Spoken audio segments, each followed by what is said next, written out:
Hello అందరికీ, ఈ మధ్య అయితే మన ఛానల్కి ఏఐ అప్డేట్ అనేది వచ్చిందండి. అది యూట్యూబ్ వాళ్ళు ఇచ్చిందని ప్రమోషన్ కిందన.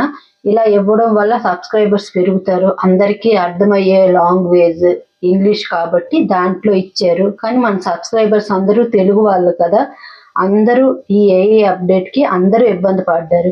వీడియో చూస్తున్నాం కానీ వినడానికి ఏమీ అర్థం అవ్వట్లేదు, ఏం చెప్తున్నావో తెలియట్లేదు అని కొంతమంది కామెంట్ చేశారు, కొంతమంది ఈ మెసేజ్ పెట్టారు, కాల్స్ చేసి కూడా వారి ప్రాబ్లం అనేది చెప్పారు. దాంతో ఈ అప్డేట్ మనకు వద్దు అంటే మనం క్యాన్సిల్ చేసుకోవచ్చు అనే ఆప్షన్ అయితే వాళ్ళు ఇచ్చారు. వెంటనే మేము క్యాన్సిల్ చేసేసామండి. కానీ ఇప్పటికి కూడాను చాలా మందికి ఇలానే వస్తుందనేసి చెప్తున్నారు. మీరు కూడా ఈ వీడియో చూసేటప్పుడు కానీ ఇబ్బంది పడితే వెంటనే మా కామెంట్ సెక్షన్లో తెలియజేయండి. మీరు పెట్టే కామెంట్ అనేది నెక్స్ట్ మేము ఏం చెయ్యాలో అనే దానికి హెల్ప్ఫుల్ అవుతుంది. థ్యాంక్స్ ఫర్ వాచింగ్ అండి. Please support my channel.